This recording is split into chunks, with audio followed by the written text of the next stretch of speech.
네, 안녕하세요, 여러분. 4차 산업혁명과 빅데이터 활용의 서진수입니다. 자, 이번 시간은 그 9번째 시간으로 과연 빅데이터 전문가가 되려면 어떤 공부를 해야 되고 어떻게 준비를 해야 되는지, 그리고 빅데이터 전문가들에 대한 대우는 어떤지, 급여라든지 이런 조건들이 어떤지를 간단하게 정리를 해서 설명을 드리겠습니다. 이번 시간 듣고 나서 꼭 여러분들께서 나 빅데이터 전문가 되고 싶다라는 생각을 하셨으면 좋겠어요. 자, 출발해 보겠습니다. 앞에서 보셨던 대로 지난 시간에 여러 가지 얘기들을 참 많이 해드렸어요. 빅데이터가 뭐고 어떤 공부를 해야 되고. 근데 빅데이터 전문가가 되기 위해서 어떤 스킬이 필요한지 가장 잘 확인하실 수 있는 방법은 뭐냐면 회사에서 어떤 사람을 뽑는가, 요걸 보시면 됩니다. 그죠? 그래서 제가 구인 사이트에 가서 어제 화면 캡처를 해왔어요. 따끈따끈하게. 그래서 보면, 자, 이 회사는 2000년에 설립된 회사로 사원수 200, 되게 많네요. 그죠? 강소기업이고 서울 영등포구에 있으며, 이런저런 시스템 개발 구축 사업을 하고 있네요.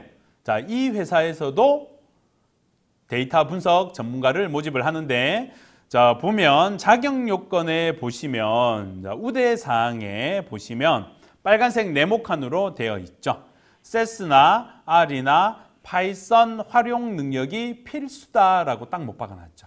자, 예전에도 데이터 분석을 했다고 했잖아요. 그죠? 근데 옛날에는 이 데이터 분석가를 모집한다 이러면 SPSS나 세스나 매스랩을 잘 쓰는 사람을 뽑는다라고 들어가 있었어요. 근데 이게 최근에 추세가 계속 바뀌어오고 있어가지고 요즘은 그런 고가의 프로그램보다는 R이나 파이썬을 쓸 줄 아는 사람, 이런 사람을 뽑는다라고 모집 공고가 많이 올라가 있습니다. 그래서 이제 모집 공고를 보시면 잡코리아를 보시면서 이런 공부를 하면 되겠구나라고 생각을 하시면 돼요.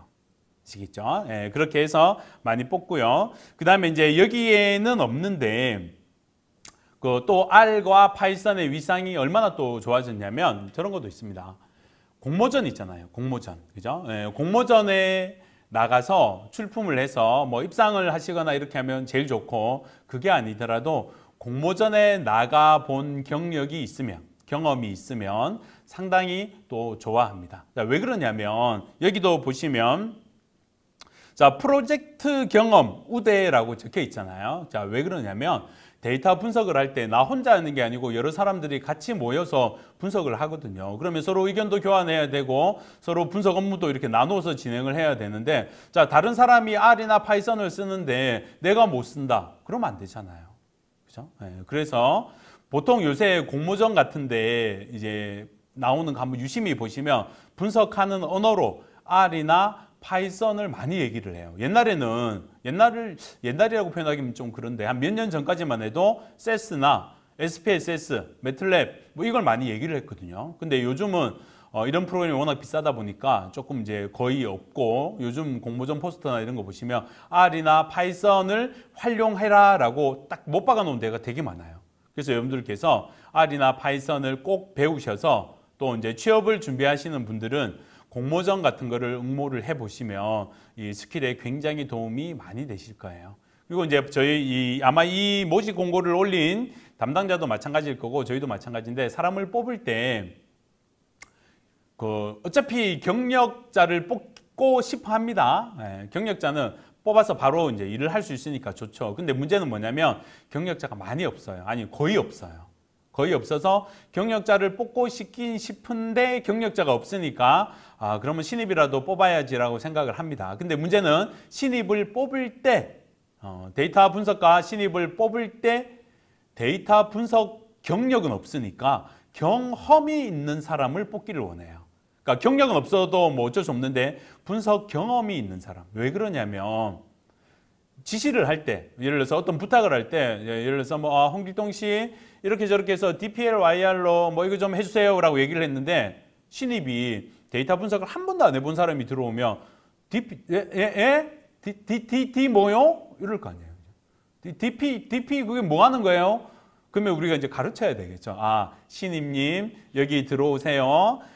DPLYR이 뭐냐면요. 이렇게 하고요. 저렇게 하고 이렇게 하는 거예요. 이제 해주세요. 이렇게 못 하잖아요. 사실. 그죠? 이런 게 힘들어서 경력자를 뽑으려고 하는 건데 경력자가 없으니까 그러면 신입 중에서 데이터 분석 관련된 프로그램 언어 쓸 줄 알고 R이나 파이썬 쓸 줄 알고 그 다음에 분석 경험이 있는 사람이 있으면 그 사람을 뽑자라고 대부분의 업체들에서 생각을 합니다.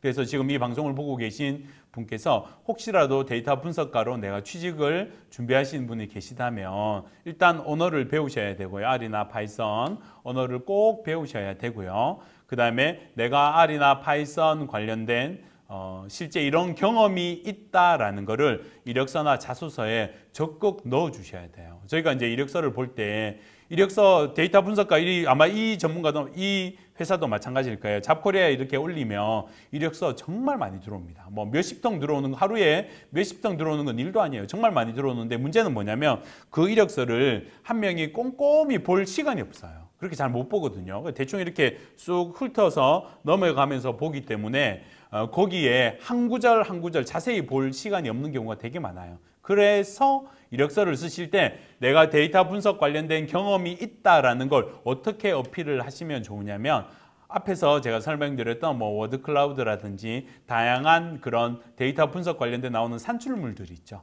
그런 산출물들, 그림들을 거기다가 이력서나 자소서에 넣어 놓는 거예요. 넣어 놓고 제가 데이터 분석 관련돼서 이렇게 공부도 했고 이런 공모전도 나가봤고 또 이렇게 아웃풋도 만들 수 있습니다라는 걸 넣어 주시면 그 면접 보시거나 이력서 보시는 분들이 이분 정말 이거 해보셨구나. 한번 불러서 면접 보고 이제 우리하고 같이 일을 합시다. 이렇게 제안도 할 수 있습니다. 그렇게 해서 준비를 하시면 되실 거예요. 그래서 이렇게 구직 사이트, 구인 구직 사이트를 보시고 어떤 준비를 해야 되는가라고 참고하시고요. 혹시 몰라서 제가 한 가지 말씀드리면 잡코리아나 사람인에 이렇게 이제 들어가서 보시면 많은 분들이 실제로 이제 뭐 대학교나 대학원에 가서 이제 제가 강의를 할 때 그런 얘기를 많이 하시는 분이 있어요. 뭐냐면 그 사이트에 가서 보니까요. 제가 전부 못하는 것만 다 적어놨던데요. 기운 빠져서 못 보겠어요. 이제 사실 그렇죠, 그죠? 여러분들도 이제 사이트에 가서 보시면 혹시 취직 좀 이직 좀 해볼까 싶어서 봤는데 전부 내가 못하는 것만 다 적어놓고. 근데 그건 그렇게 생각하실 게 아니에요. 뭐냐면 잡코리아에 이렇게 이제 우대사항이나 요구사항을 올릴 때 많은 분들이 이 모든 걸 다 할 수 있으면 정말 좋지만 그런 사람은 구하기 어렵다는 걸 알아요. 그래서 많이 없잖아요. 그래서 희망사항을 적어 놓는 케이스가 되게 많아요. 이 모든 걸 다 할 수 있으면 좋지만 다 못해도 이 중에 몇 가지만 할 수 있으면 나머지는 들어와서 배우면서 하면 돼. 이런 마인드예요. 이런 마인드라서 잡코리아나 뭐 이런 사람인 이런 데 보시고 절대 실망하지 마세요. 실망하지 마시고 R이나 파이썬 능력 딱 키워 놓으시고 들어가셔서 내가 이 분야는 배워서 하겠습니다. 정말 잘할 수 있습니다. 라는 적극적인 자세로 도전하시면 충분히 가능하세요. 아시겠죠? 그래서 첫 번째로 빅데이터 전문가가 되시려면 첫 번째 필요한 능력 R이나 파이썬이라는 프로그램을 사용할 줄 아셔야 된다. 그 증거로 제가 회사 구인 광고를 보여드렸습니다. 자, 요 회사도 마찬가지예요. 요 회사도 지금 시스템 소프트웨어 개발 기업 안에서 빅데이터를 개발 관리를 담당하실 분을 모집합니다. 라고 해서 나오죠. 그래서 가운데 그 밑에 쪽에 보시면 약간 핑크색으로 우대 필수 사항에 적어 놓은 거 보면 R, 파이썬, 뭐 스파크나 텐서플로우 등을 사용한 개발 경험자. 그죠? 아까 금방 말씀드렸던 그 내용이죠. 이런 프로그램들을 이용을 해서 직접 해봤느냐, 해본 경험이 있는 사람을 뽑겠다 이런 뜻이잖아요. 그래서 여러분들께서 첫 번째로 이 프로그램을 사용하는 방법을 배우시고 두 번째로 이 프로그램을 이용을 해서 이런저런 뭐 프로젝트나 이런저런 공모전이나 아니면 뭐 학교를 다니시거나 이러시면 학교 내에서 하는 공모전 같은 거 그런데 적극 도전하셔서 해봤다는 걸 강조를 해주시면 취업에 또 빅데이터 전문가로 시작하시는데 굉장히 도움이 많이 되실 거예요. 그렇게 준비를 하시면 됩니다. 자, 빅데이터 전문가가 되면 연봉은 얼마나 받을까? 이게 중요하죠, 그죠? 저한테 제가 강의 나가서 대학교에 이제 뭐 또는 교육기관에 강의 나가서 자, 빅데이터 전문가에 대해서 궁금한 거 물어보세요 하면 꼭 나오는 질문이 근데요, 저기 연봉 얼마예요? 연봉 얼마나 받으세요? 라고 물어봅니다. 근데 사실 저는 이쪽 분야 아까 말씀드렸잖아요. 이쪽 분야에 뭐 데이터베이스, 그 다음에 데이터 분석, 인공지능 뭐 합쳐 한 17년 정도 대략 하고 있기 때문에 연봉이 상당히 셉니다. 그래서 이제 저하고 될 건 아니고 객관적으로 미국 기준으로 해서 미국의 페이스케일이라는 사이트가 있어요. 페이스케일이라는 사이트는 다양한 직군의 연봉을 보여주는 사이트입니다. 굉장히 신뢰도 높아요. 그래서 많은 이 페이스케일은 두 부류의 정보를 제공을 해요. 무슨 얘기냐면 예를 들어서 제가 사장이잖아요. 자, 제가 직원을 하나 뽑아야 되는데 이게 한 3년 차 정도 데이터 분석가 정도 뽑으려면 연봉을 얼마나 줘야 되지? 요거 궁금해서 페이스케일 들어가서 봅니다. 대충 이 정도 수준을 주는구나. 그러면 나도 이 정도 수준 주면 되겠지. 그 다음에 두 번째는 직장을 구하는 사람들이 내가 이쪽으로 직장을 구하고 싶은데 대충 연봉이 얼마나 되지? 하고 하는 이게 두 개 봅니다. 그래서 지금 보이는 화면이 페이스케일 캡처해서 보여드리는 화면이고요. 데이터 분석가 초봉 연봉을 기준으로 설명드릴게요. 데이터 분석가로 이렇게 데이터 사이언티스트 샐러리로 검색을 하시면 평균 연봉이 많이 받는 사람도 뭐 회사마다 다를 거 아니에요, 그죠? 뭐 어떤 데는 되게 많이 받고 어떤 데는 되게 작게 받지만 평균적으로 신입이 미국에서 데이터 사이언티스트로 받는 연봉이 한 85,000불에서 93,000불 정도 됩니다. 한국 돈으로 하면 9만 정도면 한 1,100원을 떠도 한 1억 조금 넘죠. 그러니까 미국 기준으로 봤을 때 데이터 사이언티스트가 받는 초봉이 한 1억 정도? 평균? 거짓말 같죠? 자, 이 방송 보시고 나서 페이스케일 구글에다가 데이터 사이언티스트 샐러리 하고 검색 한번 해보세요. 그러면 제일 첫 번째 줄에 나와요. 첫 번째 줄에 딱 누르고 들어가시면 그거 보실 거예요. 그래서 평균 한 85,000불에서 한 9만 지금 보신 대로 한 93,000불 정도 받고 있습니다. 그리고 이제 경력이 조금 더 올라가면 요즘은 특히 이제 미국 같은 경우에는 이 IT 개발자들이나 데이터 분석가가 없어가지고 몸값이 더 치솟고 있는 추세예요. 그래서 이제 그쪽으로 굉장히 호황이고요.